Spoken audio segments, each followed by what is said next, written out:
Look what I got here. I got a Craftsman front Tine tiller. I'm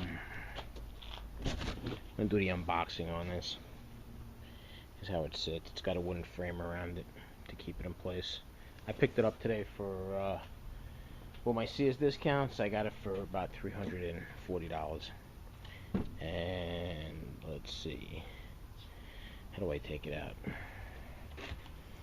tells me to cut along the boxes here, and I think it's the 5 horsepower one. It's got 208cc. I had the older version of this that MTD made quite a few years back ago, and I got rid of it, and I regretted getting rid of it. I like the front Tine tiller because it kind of digs into the dirt pretty well, because the engine and most of the weight is on top of the tines. Okay, let's see what we got here. Oh, someone took the time out and created this baby nicely in here. They're not nailed together, it's just thrown into the box, but this is what it looks like. It's in great shape. No scratches, no dents. Usually they bend right here. The old one I had used to bend there, and the tilling width is 13 inches by 22 by 24. I guess 13 is the depth, and I like it. It's got a 205. I think it's a 208 overhead valve engine, and someone told me it's a Briggs and Stratton engine that's made for Craftsman. Yep, it's 208 cc's. So let's continue taking this apart. Okay, as I start taking it apart, it looks like it's just 3 pieces I have to put together. And handle, I guess that, my friend, is something that holds the handle up. Oh no, I'm sorry, here it is. So it's a couple bolts. It ships without oil, so you have to put the oil in there. Make sure you have oil in it before you start it. And let's see what we got. Okay, first thing I did was install the depth gauge. There's 2 screws right here, 2 1/2-inch screws. Just take them out. This is labeled right and left.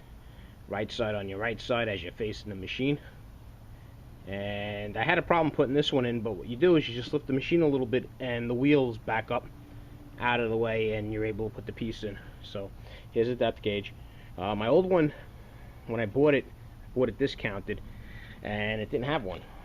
Didn't really notice it, so didn't really matter. It worked fine. But here's the depth gauge. Okay, next is removing the 1/2-inch screw here and putting in your handle. As you're facing the machine, the tension bolt, the hand tightening tension bolt, stays on your left hand side as you're facing, as if you were operating the machine. The screw goes back on this side, and here's your it bolts. Oh, sorry, it's hard to do with one hand. It comes together in here, so screws back in place, and you have your cable running through there. Okay, once you get your piece mounted, all you have to do is connect your control right into that hole.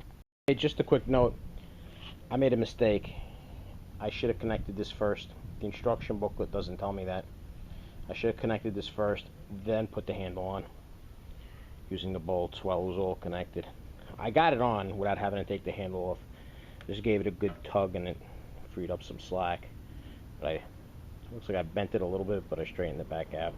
So don't make that mistake. Put this on first.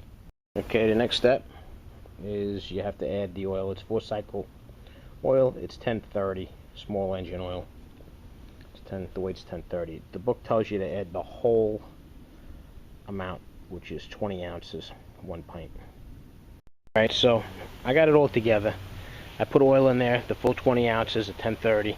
I put a little bit of gasoline on it. I started it. It took about 3 pulls to start because it was the fuel line was empty. And it makes a little bit of noise. It makes a little bit of noise. I'll show you where. See those pins on the bottom of the tines? They rattle. They rattle while the machine's on. But I'll start it off for you in a minute. The only thing I did wrong, like I said, was I should have connected this cable first. I did it afterwards. I didn't have to adjust it too. It's the tension is perfect on it from the factory, so there's no adjustments. So pretty much it's take this screw off and bolt and connect the handle. Then you have your depth adjustment over here. That's what controls the depth.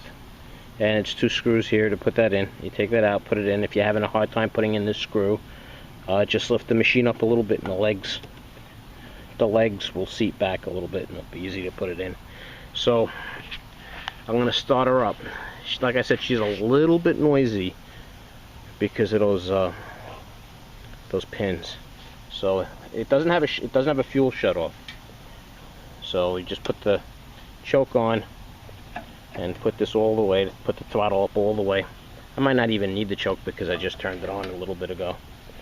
And let's see.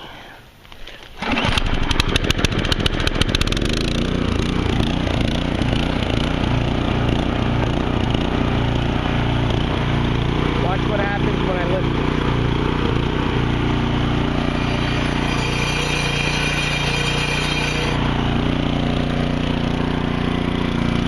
Probably not going to make noise while you're tilling. It's just when you lift the machine up a little bit.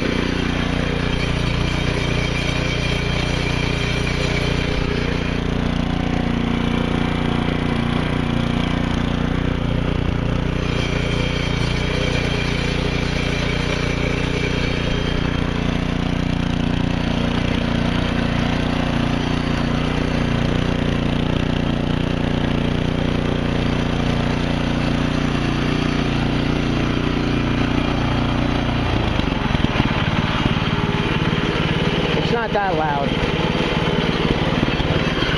These pins are what's louder than everything else. Oh look, it's the Tines, they're also shaking the intercom. But once it's in the dirt, it's not going to make much noise. I can shut it off and just move it over a little bit. What I like about this tiller is when you're tilling, you don't have to stand directly behind the machine and walk on what you just turned. You could stand to the side and control it. You can stand on the right side, and it's also got a control on the left side. So like I said, I like this machine. One of the reasons why it really digs, because the engine is on top of the Tines. Home Depot's got one similar to this, but it's a 158cc instead of a 208cc engine, and it's not an overhead valve engine. You want an overhead valve engine because it'll last you longer, and it's meant for running. It's a world of a difference too in weight. The cast iron engine is, over the valve engine is usually a cast iron engine. It's pretty heavy. So like I said, I bought this because I had the MTD Yard Machines. I think that's what they were called. I had it for quite a few years, and it's built nice. It's the exact same machine, but with the Briggs and Stratton engine now. The old machine had a Tecumseh engine. I always like Briggs and Stratton too. They always start up. They never fail you. Well, here's my video. Hope you enjoyed it. And like I said, it's the Craftsman front tine tiller, and the tilling widths are 13, 22, and 24. Have any questions, just email me. I'm going to show you a video later on when I decide to dig up some dirt with it.